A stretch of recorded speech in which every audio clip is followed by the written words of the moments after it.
সুপ্রিয় শিক্ষার্থীরা, আশা করি সবাই ভালো আছো। আজকে আমরা একাদশ ও দ্বাদশ শ্রেণীর অর্থনীতি প্রথম পত্র নিয়ে আলোচনা করব।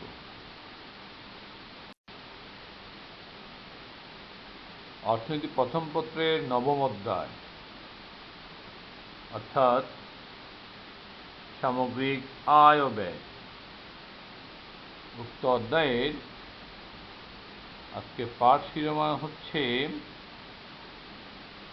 সামগ্রিক আয় অর্থাৎ এগ্রিগেট ইনকাম।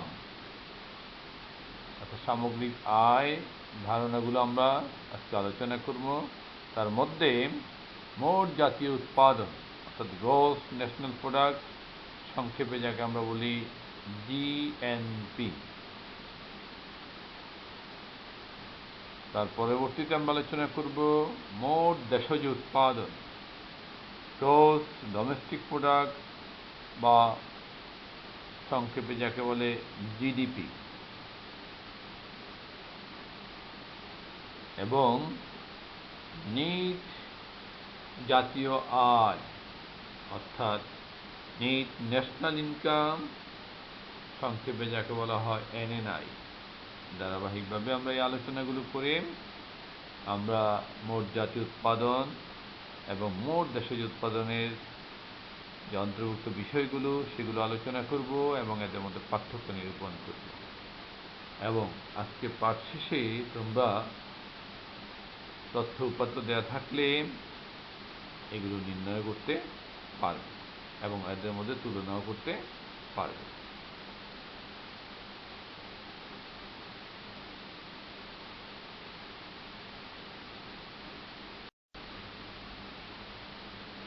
চলো আজকে তাহলে আমরা প্রথমেই আলোচনা শুরু করি সামগ্রিক আয় নিয়ে, যাকে আমরা বলেছি এগ্রিগেট ইনকাম, সংক্ষেপে বলা হয় এআই। এই সামগ্রিক আয় ধারণাটি একটা বিস্তৃত ধারণা, অর্থাৎ কোনো একটা দেশ বা অঞ্চলের ব্যক্তি, গোষ্ঠী, দল, সমগ্র জনগণের আয়ের দিকটি এখানে উঠে আসে। একটি দেশে বা অঞ্চলে সেই উৎপাদনের দৃষ্টিকোণ থেকে হোক, আয়ের দৃষ্টিকোণ থেকে হোক বা ব্যয়ের দৃষ্টিকোণ থেকে হোক, অর্থাৎ একটা দেশের সামগ্রিক দিক নিয়ে বিবেচনা করে, সামগ্রিক বিষয়গুলো বিবেচনা করে তা আলোচনা করা হবে। প্রথমেই আমরা দেখি উৎপাদনের দৃষ্টিকোণ থেকে এই সামগ্রিক আয় কি। কোনো নির্দিষ্ট সময়ে কোনো দেশের বিদ্যমান সম্পদকে ব্যবহার করে যে পরিমাণ চূড়ান্ত দ্রব্য বা চূড়ান্ত পর্যায়ের দ্রব্য ও সেবা উৎপন্ন হয় তার বাজার দামের সমষ্টিকে সামগ্রিক আয় বলে। অর্থাৎ আমরা ইতিমধ্যে জেনেছি যে একটা দেশে যে প্রাথমিক, মাধ্যমিক এবং চূড়ান্ত পণ্য উৎপন্ন হয়, অর্থাৎ চূড়ান্ত পণ্য বলতে বোঝায় যে পণ্য আমরা সরাসরি বহুবার ব্যবহার করি। এটা ইতিমধ্যে তোমরা হয়তো জেনেছ তার পূর্ববর্তী কোনো ক্লাসে। আর ধরে নিলাম যে কোনো একটা দেশে যদি এন সংখ্যক দ্রব্য উৎপাদিত হয়, এনের মান 100, 1000 হতে পারে,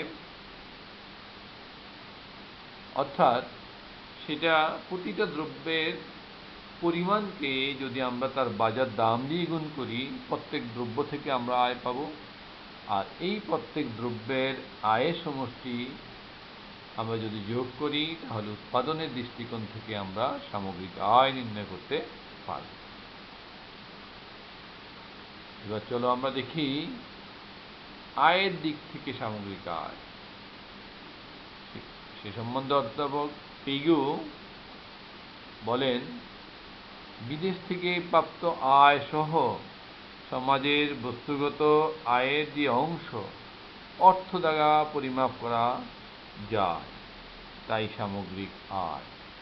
অর্থাৎ আমরা কোনো একটা উৎপাদন কাজে যখন উপকরণ নিয়োগ করি, প্রত্যেককে আমাদের পারিশ্রমিক দিতে হয়, অর্থাৎ প্রত্যেকেরই আয় আছে, প্রত্যেকের উপাদানেরই আয় আছে।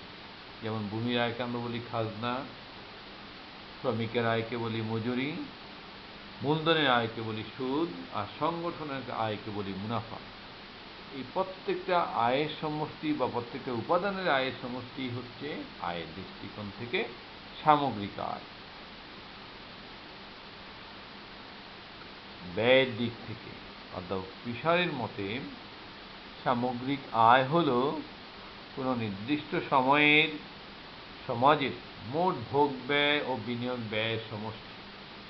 অর্থাৎ কোনো একটা দেশে যদি শুধুমাত্র সরল অর্থনীতি বলা হয় যে এখানে দুটি খাতই আছে, একটা পরিবার এর প্রতিষ্ঠান, অর্থাৎ পরিবার দ্রব্য সামগ্রী ভোগ বা ব্যবহার করে, আর প্রতিষ্ঠান তৈরি হয় বিনিয়োগের মাধ্যমে, অর্থাৎ বিনিয়োগ ব্যয় হয় আর তার মাধ্যমে উৎপাদন হয়, সেটা আবার উৎপাদিত দ্রব্য পরিবারের কাছে আসে। অর্থাৎ দুই ধরনের ব্যয় হয়, আর এই দুই ব্যয়ের সমষ্টি অর্থাৎ ভোগ ব্যয় এবং বিনিয়োগ ব্যয়ের সমষ্টি হচ্ছে সামগ্রিক আয়।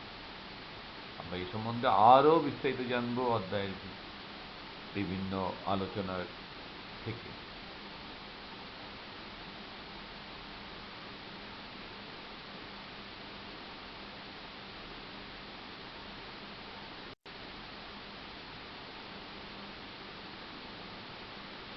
এবার আমরা জানব মোট দেশজ উৎপাদন, যাকে ইংলিশে বলা হচ্ছে গ্রোস ডোমেস্টিক প্রোডাক্ট, সংক্ষেপে আমরা বলি জিডিপি, তা সম্বন্ধে আমরা জানব। তবে ইতিমধ্যে তোমরা বিভিন্ন ক্লাসে, সে অষ্টম শ্রেণী, নবম, দশম শ্রেণীতে তোমরা কিছুটা ধারণা লাভ করেছ। তারপরে আমরা এখন বলবো যে এই যে জিডিপি, তাকে আমরা সংজ্ঞায়িত করি কীভাবে, কোনো নির্দিষ্ট সময়ে, সাধারণত 1 বছরে, আর এই বছরটা সাধারণত অর্থ বছরকে বিবেচনা করা হয়, যেখানে আমাদের অর্থ বছর হচ্ছে জুলাই টু জুন, অর্থাৎ 2020 সালে জুলাই অর্থ বছর শুরু হয়েছে, 2021 সালে 30 জুন গিয়ে এই অর্থ বছর শেষ হবে। এই সময়ের মধ্যে কোনো দেশের অভ্যন্তরে বা ভৌগোলিক সীমানার মধ্যে বসবাসকারী সকল জনগণ, অর্থাৎ দেশি ও বিদেশি কর্তৃক উৎপাদিত চূড়ান্ত দ্রব্য সামগ্রী ও সেবার আর্থিক মূল্যকে ওই দেশের মোট দেশজ উৎপাদন বা গ্রোস ডোমেস্টিক প্রোডাক্ট, যাকে সংক্ষেপে আমরা বলি জিডিপি।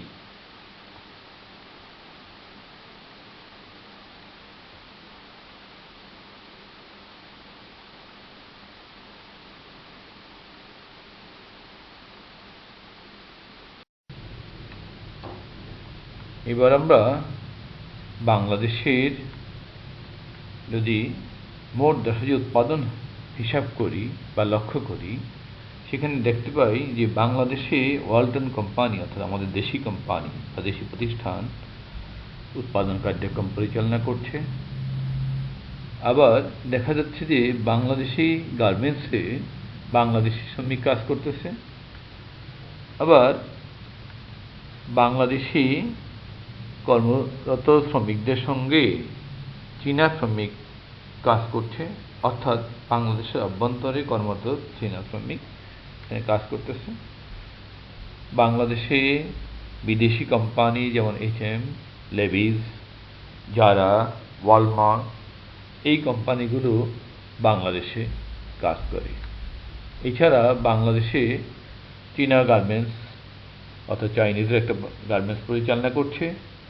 এই সকল, অর্থাৎ দেশের লোক বা দেশি শ্রমিক যারা দেশের অভ্যন্তরে কাজ করছে, এবং দেশি প্রতিষ্ঠান মালিক যারা দেশি প্রতিষ্ঠান পরিচালনা করছে, এবং বিদেশি শ্রমিক এই দেশের অভ্যন্তরে কাজ করছে, এবং বিদেশি প্রতিষ্ঠান এই দেশের অভ্যন্তরে পরিচালিত হচ্ছে, তাদের দ্বারা উৎপাদিত দ্রব্য সামগ্রী ও সেবার আর্থিক মূল্য বাংলাদেশের মোট দেশজ উৎপাদনে, অর্থাৎ গ্রোস ডোমেস্টিক প্রোডাক্ট অর্থাৎ জিডিপিতে অন্তর্ভুক্ত হবে। মোট দেশজ উৎপাদন বা গ্রোস ডোমেস্টিক প্রোডাক্ট জিডিপি হিসাবে যখন আমরা করব, তখন এর মধ্যে কি কি বিষয় অন্তর্ভুক্ত হবে, তাহলে আমরা লক্ষ্য করি। দেশে কর্মরত দেশি শ্রমিকের আয়, অর্থাৎ বাংলাদেশে কর্মরত বাংলাদেশি শ্রমিকের আয়, যদি আমরা বাংলাদেশের জিডিপি হিসাব করি, এতে অন্তর্ভুক্ত হবে। আবার দেশে অবস্থিত বিদেশি প্রতিষ্ঠান ও সংস্থার উৎপাদন ও আয়, যেমন দেখেছি আমরা যে চাইনিজদের একটা গার্মেন্টস এখানে আছে, তাদের উৎপাদিত পণ্য সেবা বিক্রি করে যে আয় হবে সেটাও বাংলাদেশের জিডিপিতে অন্তর্ভুক্ত হবে। আবার দেশে কর্মরত বিদেশি নাগরিকের আয়, যেমন বলছি যে আমার দেশের পদ্মা সেতুতেও চায়নারা কাজ করে, আবার মেট্রো রেলের সেখানেও চায়না শ্রমিকরা কাজ করছে, অর্থাৎ এই দেশের অভ্যন্তরে বিদেশি নাগরিক যারা কাজ করছে তাদেরটাও আমার দেশের জিডিপিতে অন্তর্ভুক্ত হবে। এক্ষেত্রে বিবেচ্য দেশের, অর্থাৎ যদি আমরা মনে করি বাংলাদেশের জিডিপি আমরা হিসাব করব, সেক্ষেত্রে ভৌগোলিক সীমানাটা হচ্ছে মুখ্য, অর্থাৎ ভৌগোলিক সীমানার মধ্যে বসবাসকারী জনগণ দেশি ও বিদেশি যেই দ্রব্য বা সেবা উৎপাদন করুক তাদের আর্থিক মূল্য বা আয় বাংলাদেশের জিডিপিতে অন্তর্ভুক্ত হবে। তবে বিদেশে অবস্থানকারী দেশি ব্যক্তি ও সংস্থা বা প্রতিষ্ঠানের আয় এক্ষেত্রে অন্তর্ভুক্ত হবে না। অর্থাৎ বাংলাদেশিরা যদি অন্য কোনো দেশে কর্মরত অবস্থায় থাকে বা প্রতিষ্ঠান পরিচালনা করে তাহলে বাংলাদেশের জিডিপিতে এটা অন্তর্ভুক্ত হবে না। এবার এসো আমরা আমাদের পূর্ব অভিজ্ঞতা থেকে, অর্থাৎ পূর্বের পাঠ থেকে যে জিনিসটা আমরা জেনেছিলাম যে মোট জাতীয় উৎপাদন অর্থাৎ গ্রোস ন্যাশনাল প্রোডাক্ট বা জিএনপি, সেটা আবার আমরা মিলিয়ে নিই।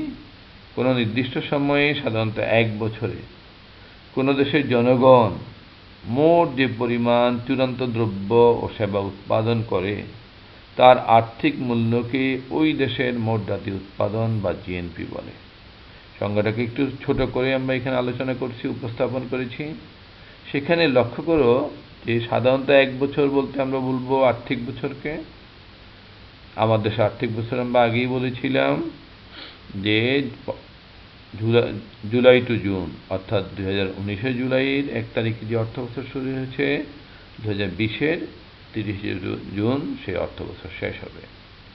এই সময়ের মধ্যে দেশের জনগণ, অর্থাৎ যে দেশের জাতীয় আয় বা মোট জাতীয় উৎপাদন আমরা হিসাব করব, সেই দেশের জনগণ সেই দেশে অবস্থান করুক আর দেশের বাইরে অবস্থান করুক, তার উৎপাদিত দ্রব্য সেবা আর্থিক মূল্যকে ওই দেশের মোট জাতীয় উৎপাদন বা জিএনপি বলে। আমরা লক্ষ্য করি যদি বাংলাদেশের মোট জাতীয় উৎপাদন আমরা হিসাব করি, সেখানে দেশে আবারও দেখতে পাচ্ছি যে দেশি শ্রমিক, দেশি গার্মেন্টসে ঢাকা হোটেল নামে সৌদি আরবে একটা হোটেল আছে, অর্থাৎ বাংলাদেশি মালিকের হোটেল হচ্ছে কোথায়? সৌদি আরবে, দেশের বাইরে। এই প্রতিষ্ঠানের আয়, কাতারে কর্মরত বাংলাদেশি শ্রমিক, অর্থাৎ বাংলাদেশি নাগরিক কোথায় কাজ করতেছে? দেশের বাইরে। আবার লন্ডনে অবস্থিত বাংলাদেশি প্রতিষ্ঠান, এখানে দেখা যাচ্ছে যে বাংলাদেশে অবস্থিত বাংলাদেশি শ্রমিক বা প্রতিষ্ঠানের আয় এবং বাংলাদেশি নাগরিকের বাইরে, অর্থাৎ দেশের বাইরে বা বিদেশে বা প্রবাসে কর্মরত অবস্থায় বা প্রতিষ্ঠান পরিচালনা করে যে আয় হয় তা মোট জাতীয় উৎপাদনে বা গ্রোস ন্যাশনাল প্রোডাক্টে অন্তর্ভুক্ত হবে। তাহলে আমরা দেখি এবার মোট জাতীয় উৎপাদন বা গ্রোস ন্যাশনাল প্রোডাক্ট বা জিএনপি যখন আমরা হিসাব করব তখন কি কি বিষয় অন্তর্ভুক্ত হবে? দেশে কর্মরত দেশি শ্রমিকের আয়, অর্থাৎ ধরে নিলাম বাংলাদেশের জিএনপি আমরা হিসাব করব, বাংলাদেশে কর্মরত বাংলাদেশি শ্রমিকের আয়, বিদেশে অবস্থিত বিবেচ্যদের যদি আমরা বিবেচনা করি বাংলাদেশ, সে দেশের বাংলাদেশের প্রতিষ্ঠান ও সংস্থার উৎপাদন ও আয়, বিদেশে কর্মরত দেশি নাগরিকের আয়, অর্থাৎ প্রতিষ্ঠান এবং নাগরিক বা ব্যক্তি যেই অবস্থান করুক বিদেশে, বিবেচ্য দেশের যে দেশের জিএনপি আমরা হিসাব করব সেটা তাদের আয় অন্তর্ভুক্ত হবে। এক্ষেত্রে বিবেচ্য দেশের নাগরিকদের অর্থাৎ নাগরিকের আয় অর্থাৎ নাগরিক হচ্ছে মুখ্য, বিবেচ্য বিষয় হচ্ছে নাগরিক হচ্ছে মুখ্য। সেই নাগরিক দেশে অথবা বিদেশে যেখানেই অবস্থান করুক তার উৎপাদন বা আয় মোট জাতীয় উৎপাদনে অন্তর্ভুক্ত হবে। কিন্তু দেশে অবস্থানকারী বিদেশি ব্যক্তি ও সংস্থা বা প্রতিষ্ঠানের আয় অন্তর্ভুক্ত হবে না। অর্থাৎ বাংলাদেশে অবস্থিত বিদেশি অর্থাৎ কোরিয়ানরা কাজ করে, যদি চাইনিজরা কাজ করে অথবা জাপানিজরা কাজ করে এই বাংলাদেশের অভ্যন্তরে অথবা তাদের কোনো প্রতিষ্ঠান পরিচালনা করে, তাহলে তা এই প্রতিষ্ঠান বা ব্যক্তির যত আয় বাংলাদেশের জিএনপিতে অর্থাৎ জাতীয় উৎপাদনে অন্তর্ভুক্ত হবে না। এবার আমরা দেখি জিএনপি ও জিডিপির কিভাবে আমরা নির্ণয় করি। সূত্রটা দেখি, GNP equal to GDP plus X minus M. GNP মোট জাতীয় উৎপাদন, জিডিপি মোট দেশজ উৎপাদন, এক্স হচ্ছে বিদেশে অবস্থানকারী দেশি ব্যক্তি ও সংস্থা বা প্রতিষ্ঠানের আয়, অর্থাৎ বিবেচ্য দেশের ব্যক্তি বা প্রতিষ্ঠান যেই বিদেশে অবস্থান করুক তাদের আয়, আমরা রেমিটেন্স যাকে বলি আমার দেশে আসে, এটা তোমরা অষ্টম শ্রেণীতে ধারণা লাভ করেছ। এবং এম হচ্ছে দেশে অবস্থানকারী বিদেশি ব্যক্তি ও সংস্থা বা প্রতিষ্ঠানের আয়, অর্থাৎ বিদেশি যারা চাইনিজ জাপানিজ অথবা তাদের প্রতিষ্ঠান যদি দেশের অভ্যন্তরে থাকে তাদের আয়ের কথা বলা হচ্ছে। এখন জিএনপি হিসাবের সময় জিডিপির সঙ্গে বিদেশে অবস্থানকারী ব্যক্তিদের বা প্রতিষ্ঠানের আয় অন্তর্ভুক্ত হবে, কিন্তু বিদেশি নাগরিক যারা দেশে অবস্থান করছে তাদের প্রতিষ্ঠান বা ব্যক্তিগত আয় এখানে অন্তর্ভুক্ত হবে না। আর জিডিপি হিসাবের সময় জিএনপি থেকে বিদেশে অবস্থানকারী দেশীয়দের আয় বাদ দিতে হবে এবং দেশে অবস্থানকারী বিদেশিদের আয় অন্তর্ভুক্ত করতে হবে। তোমরা সূত্রটা তুলে নাও, এর মাধ্যমে আমরা গাণিতিক সমস্যা সমাধান করতে পারব। এবার আমরা জিএনপি ও জিডিপি সম্পর্ক লক্ষ্য করি। আমরা দেখতে পাচ্ছি যে জিএনপি ইকুয়াল টু জিডিপি হতে পারে কখনো কখনো, অর্থাৎ যখন এক্স ইকুয়াল টু এম হয়। এক্স হচ্ছে আমরা কি ইতিমধ্যে জেনেছি যে বিদেশে অবস্থানকারী দেশীয় নাগরিকের আয় অথবা প্রবাসীদের আয় যদি দেশে অবস্থানকারী বিদেশিদের আয়ের সমান হয়। আবার কখনো জিএনপি গ্রেটার দেন জিডিপি হবে যখন দেশি নাগরিক যারা বাইরে অবস্থান করছে অথবা প্রবাসে বসবাস করছে তাদের আয় যদি দেশে অবস্থানকারী বিদেশিদের আয়ের চেয়ে বেশি হয়, অর্থাৎ এক্স গ্রেটার দেন যদি এম হয়।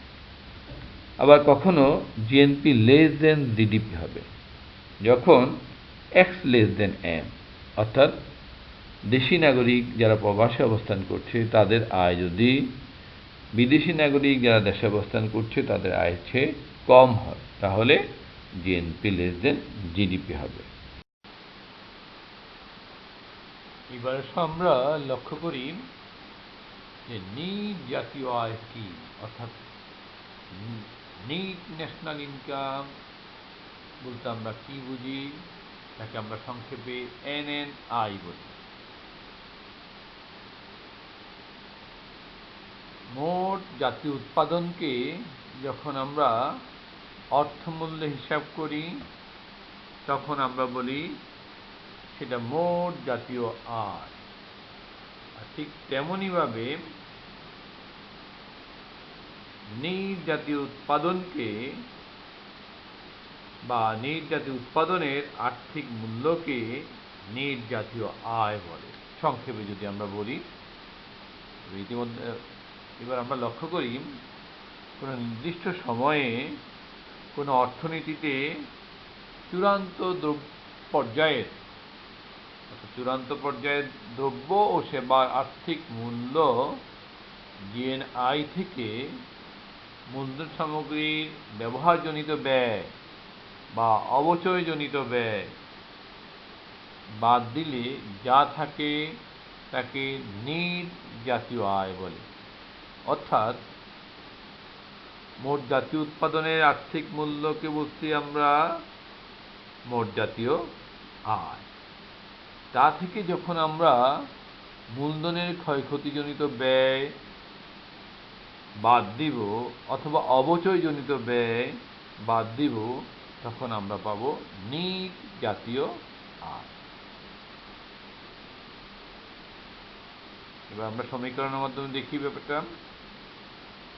NNI অর্থাৎ net national income equal to GNI। GNI হচ্ছে গ্রস ন্যাশনাল ইনকাম অর্থাৎ মোট জাতীয় আয়। আমরা ইতিমধ্যে বলেছি যে মোট জাতীয় উৎপাদনের আর্থিক মূল্যকে আমরা বলছি মোট জাতীয় আয় বা GNI। তা থেকে যখন আমরা ডিপ্রিসিয়েশন কস্ট বা ক্যাপিটাল কনজাম্পশন অ্যালাউন্স, যাকে সংক্ষেপে আবার CCA বলা হয়, তা বাদ দিব, অর্থাৎ মোট জাতীয় আয় থেকে যখন মূলধন সামগ্রীর ব্যবহারজনিত ব্যয় বা অবচয়জনিত ব্যয় বাদ দিব, তাহলে আমরা নিট জাতীয় আয় পাব। এক্ষেত্রে মূলধন সামগ্রীর ব্যবহারজনিত ব্যয় অর্থাৎ ক্যাপিটাল কনজাম্পশন অ্যালাউন্সকে আমরা আগেও বলেছি যে CCA, সংক্ষেপে CCA বলা হয়, ক্যাপিটাল কনজাম্পশন অ্যালাউন্স। আর অবচয় ব্যয় বা এটা অনেক সময় অবচয়জনিত ব্যয়ও বলা হয়, ডিপ্রিসিয়েশন কস্ট, সেটা আমরা অর্থাৎ কোনো মূলধন সামগ্রী যখন একটা বছর ব্যবহার হয় সেটা বিভিন্ন ক্ষয়ক্ষতি হতে পারে। যেমন কোনো একটা সেলাই মেশিন যদি ব্যবহার করা হয়, সেলাই মেশিনের সুই অথবা তার বুতাম বা কোনো একটা পার্ট বা ক্ষুদ্র যন্ত্রাংশ যদি নষ্ট হয়ে যায়, সেটা মেরামত করতে হয় বা সংযোজন করতে হয়। তার জন্য যে ব্যয়, সেটাকে আমরা বলছি অবচয়জনিত বা মূলধনের ক্ষয়ক্ষতিজনিত ব্যয় অর্থাৎ তার মেনটেন্যান্স ব্যয়। এটা বাদ দিলে আমরা কি পাবো? Net national income. অর্থাৎ সহজ কথায় মোট জাতীয় আয় থেকে আমরা এই অবচয়জনিত ব্যয় বাদ দিলে আমরা কি পাবো? নিট ন্যাশনাল ইনকাম বা নিট জাতীয় আয়, যাকে সংক্ষেপে NNI বলে।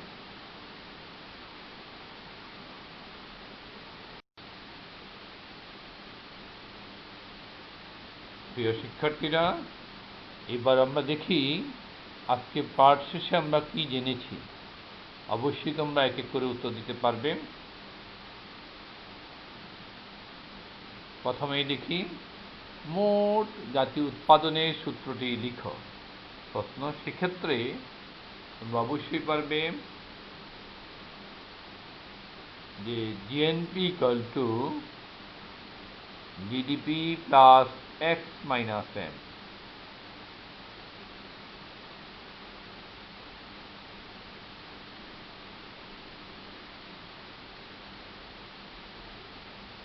জিএনপি ও জিডিপি কি সর্বদা সমান? তার উত্তর হবে যে জিএনপি ও জিডিপি কখনো সমান, কখনো জিডিপি বেশি জিএনপির তুলনায়, কখনো জিএনপি বেশি জিডিপির তুলনায়। অর্থাৎ কখনো জিএনপি ইকুয়াল টু জিডিপি, কখনো জিডিপি গ্রেটার দেন জিএনপি, কখনো জিডিপি লেস দেন জিএনপি। তিনটা অবস্থাই হতে পারে। এবার দেখি আমরা, দেশে অবস্থানকারী বিদেশি ব্যক্তি ও সংস্থা বা প্রতিষ্ঠানের আয় কিসে অন্তর্ভুক্ত হয়? আমরা ইতিমধ্যে জেনেছি যে জিডিপি হিসাব করার সময় অর্থাৎ মোট দেশজ উৎপাদন হিসাব করার সময় আমরা ভৌগোলিক সীমাকে মুখ্য বলে বিবেচনা করি। সেক্ষেত্রে দেশে অবস্থানরত বিদেশি ব্যক্তি ও সংস্থা বা প্রতিষ্ঠানের আয় জিডিপিতে অন্তর্ভুক্ত হবে। জিএনপিতে কোনটি অন্তর্ভুক্ত হবে না?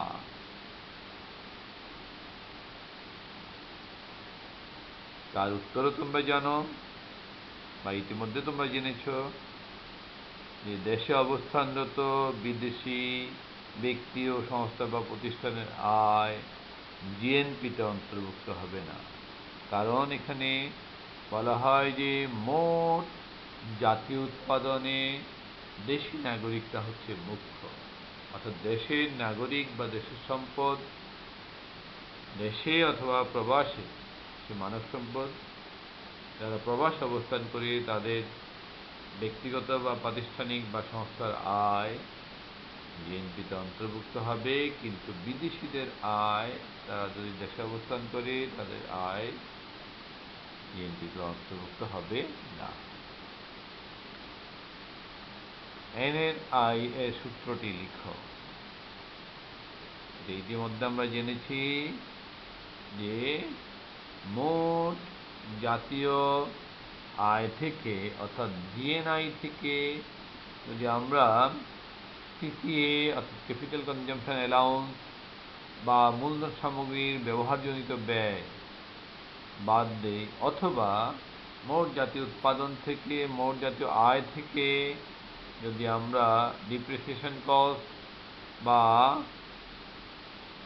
ক্ষয়ক্ষতিজনিত ব্যয় বা অবচয়জনিত ব্যয় যদি বাদ দেই, তাহলে আমরা এনএনআই নির্ণয় করতে পারি, অর্থাৎ জিএনআই মাইনাস সিসিএ অথবা জিএনআই মাইনাস ডিসি।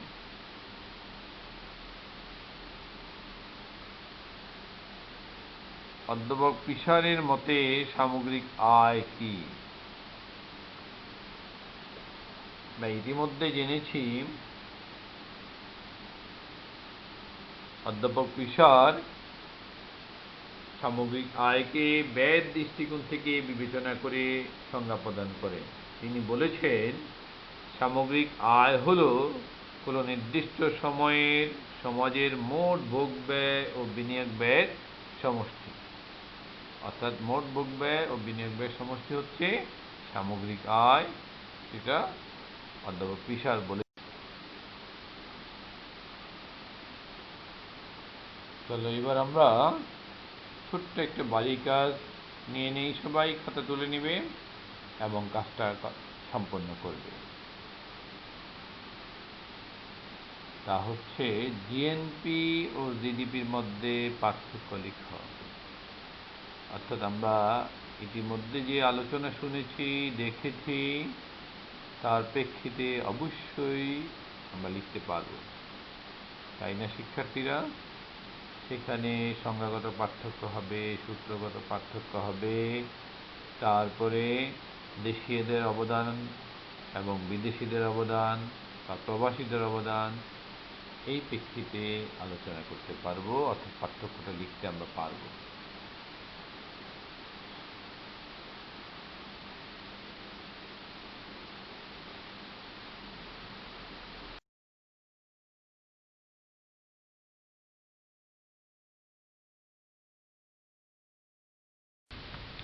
সবাই যার যার অবস্থান থেকে দায়িত্ব পালন করবে, মনোযোগ দিয়ে পড়াশোনা করবে, জীবনে পবিত্রতা সততা রক্ষা করবে। অবশ্যই তোমরা কামিয়াব হবে। সবাইকে ধন্যবাদ।